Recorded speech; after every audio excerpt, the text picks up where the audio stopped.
ഇതാണ് എൻ്റെ പുതിയ ലിത്യം അയൺ ഫോസ്ഫേറ്റ് ബാറ്ററി. നല്ല സ്റ്റൈൽ ആൻഡ് പാക്കിങ്ങും ബാറ്ററി മാനേജ്മെൻറ്റ് സിസ്റ്റത്തിൻ്റെ ഡിസ്പ്ലേ ഒക്കെയാണ്. അതിൽ ഭംഗിയില്ലാതെ കാണുന്ന വയറുകളൊക്കെ ഞാൻ കണക്ട് ചെയ്തതാണ് കേട്ടോ. പലതരം വയറുകൾ കണക്ട് ചെയ്തിട്ടുണ്ട്. എൻ്റെ സോളാർ ചാർജ് കൺട്രോളറിലേക്ക് കണക്ട് ചെയ്തിട്ടുണ്ട്, പിന്നെ ഒരു കാർ ഇൻവെർട്ടറിലേക്ക് കണക്ട് ചെയ്തിട്ടുണ്ട്, പിന്നെ FT710 റേഡിയോയിലേക്കും കണക്ട് ചെയ്തിട്ടുണ്ട്. യഥാർത്ഥത്തിൽ ഇത് ദൂരത്ത് നോക്കിക്കഴിഞ്ഞാൽ നല്ല ചെത്ത് ബാറ്ററിയാണ്, നല്ല പാക്കിങ്ങാണ്. ഒരു മെറ്റാലിക് എൻക്ലോഷറിലാണ്. പിന്നെ അടിയിൽ കാണുന്നത് ഫോം പാക്ക് ചെയ്ത് വന്നപ്പോഴുള്ള പാക്കിങ്ങാണ്. അത് ഞാൻ അവിടെ തന്നെ വെച്ചു. എനിക്കിത് അങ്ങോട്ടും ഇങ്ങോട്ടും നീക്കാൻ സൗകര്യമാണെന്നുള്ള കണക്കിൽ നല്ല ഭംഗിയുള്ള പാക്കിങ്ങുമായിരുന്നു. അപ്പോൾ ഇത് കണ്ടപ്പോൾ സാധാരണ ഞാൻ ഒരു ബാറ്ററി ഇങ്ങനത്തെ എന്തെങ്കിലുമൊക്കെ കിട്ടിക്കഴിഞ്ഞാൽ ഒന്ന് അഴിച്ചു നോക്കി. ഇപ്പോൾ പ്രത്യേകിച്ച് ലിത്യം അയൺ ഫോസ്ഫേറ്റ് ബാറ്ററി ആണെങ്കിൽ അതിൻ്റെ ഉള്ളിലെ കംപ്രഷൻ എങ്ങനെയാണ് ചെയ്തിരിക്കുന്നതെന്ന് അറിയേണ്ട ഒരു കാര്യമുണ്ട്. അപ്പോൾ അഴിച്ചു നോക്കാമെന്ന് വിചാരിച്ചപ്പോൾ പിന്നെ ഇത് സപ്ലൈ ചെയ്ത് C1 വോൾട്ടാണ്. VU3 UQI ആണ് എനിക്ക് സജസ്റ്റ് ചെയ്ത് തന്നത്.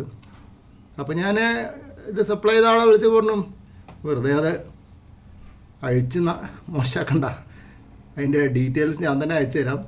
ഇപ്പോൾ അങ്ങനെ അതിൻ്റെ സ്റ്റെപ്സൊക്കെ എനിക്ക് കുറേ ഫോട്ടോസ് അയച്ചു തന്നിട്ട് അത് ഞാൻ കാണിച്ചു തരാം. അപ്പോൾ ഇതെനിക്ക് വളരെ ഇഷ്ടപ്പെട്ടു. ഈ ബാറ്ററി നല്ല കപ്പാസിറ്റിയാണ്. 1.38 kWh കപ്പാസിറ്റി ഉണ്ട്. 12.8 വോൾട്ടാണ് നോമിനൽ. പിന്നെ ബാറ്ററി ചാർജ് കൺട്രോളിങ് സിസ്റ്റത്തിൽ അത് ചാർജ് ചെയ്യുന്നതൊക്കെ കാണിക്കും. എല്ലാം വളരെ നന്നായിട്ട് കാണുന്നൊരു സിസ്റ്റമാണ്. ചാർജ് ചെയ്യുന്നതും കാണിക്കും, ഡ്രെയിൻ ചെയ്യുന്നതും കാണിക്കും. നമ്മൾ ഓരോ റേഡിയോ ഉപയോഗിക്കുമ്പോഴും ഫാൻ ഉപയോഗിക്കുമ്പോഴൊക്കെ അതിൽ കാണിക്കും.